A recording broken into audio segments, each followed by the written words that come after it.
Sara ang alok ng dating Pangulong Rodrigo Duterte na maging abogado niya laban sa mga kasong kinakaharap nito. Ilan lamang yan sa ibinahagi ng pangalawang Pangulo sa pakikipagkita niya sa Filipino community sa Tokyo, Japan. Narito balita ni Guy Saito.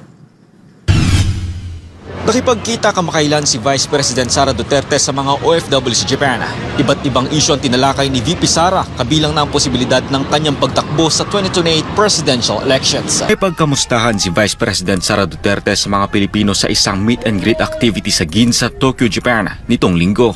Ipinaabot ni VP Sara ang kanyang pasasalamat sa mga OFW dahil sa kanilang patuloy na pagsuporta at pagtitiwala sa bise. Kanya ring tiniyak sa mga OFW na okay lang siya. Iyan ay sa gitna ng mga nangyayari sa politika kung saan siya ay puntirya ng mga black propaganda. Okay lang ako kasi lumaki naman ako sa politika. 9 years old pa lang ako, mayor na yung father ko. Ganun talaga ang politika. Dudumihan ka ng kalaban mo. Bagamat nagulat si VP Sara dahil napaagang pag-atake sa kanya sa politika, nagpapasalamat siya dahil nalantad ang mga totoong plano ng mga politikong kumakalaban sa kanya. Maaga siya dumating, at least alam na natin kung ano yung iniisip nila, ano yung gagawin nila, ano yung sinasabi nila. Kasi at least ngayon, may time tayo na mag-isip din kung ano yung kailangan natin gawin. Naharap ngayon si Vice President Duterte sa iba't ibang kaso, kabilang na ang 3 impeachment complaint na inihain sa House of Representatives. Una nang nag-alok ang kanyang ama na si dating Pangulong Rodrigo Duterte ng tulong pinansyal para sa kanyang mga abogado pero tinanggihan ito ng bise. Ngunit kanyang inilahad na tinanggap niya ang alok ni Pangulong Duterte na maging kanyang abogado. Sabi niya na so ayaw mo yung pera ko, hindi mo tanggapin yung pera ko, mag-abogado na lang ako sa'yo. Sabi ko dun sa mga lawyer, sabi ko, collaborating counsel daw. Sabi nila, sige, wala namang problema yan. Paghandaan lang natin. Sa gitna namang nangyari na pagtanto ni VP Sara na hindi lahat ng nasa politika ay kanyang mga kaibigan. Yung iba sa kanila, ma'am, na umaatake sa akin, kaibigan ko yan sila from 2016, from 2019, ng mga elections. Nagugulat ako. Ang kaibigan mo lang talaga yung taong bayan. Yes! Samantala, inilahad ni Vice President Duterte na mababawasan ang mga programa at proyekto ng Office of the Vice President ngayong 2025. Iyan ay matapos tapyasan ng Kongreso ang budget ng UVP sa 733 million pesos para sa nasabing taon. Siguro by mid-February, ready na kami ulit na mag-roll out ng mga projects and programs sa Office of the Vice President. Sa gitna naman ng pakikipagkamustahan ni VP Sara sa mga OFW, may isa pang tanong ang mga ito sa bise. This coming 2028, may posibilidad po bang tumakbo kayo? Sagot dyan ni VP Sara.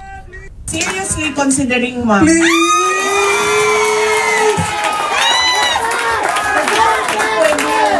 Tuloy-tuloy yung yes! Mama, awa ka! Hindi siya pwede mag-tuloy na backslide na.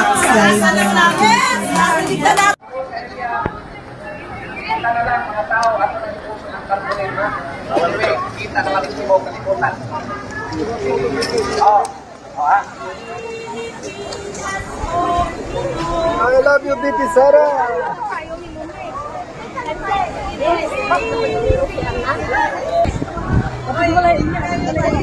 Balay ba?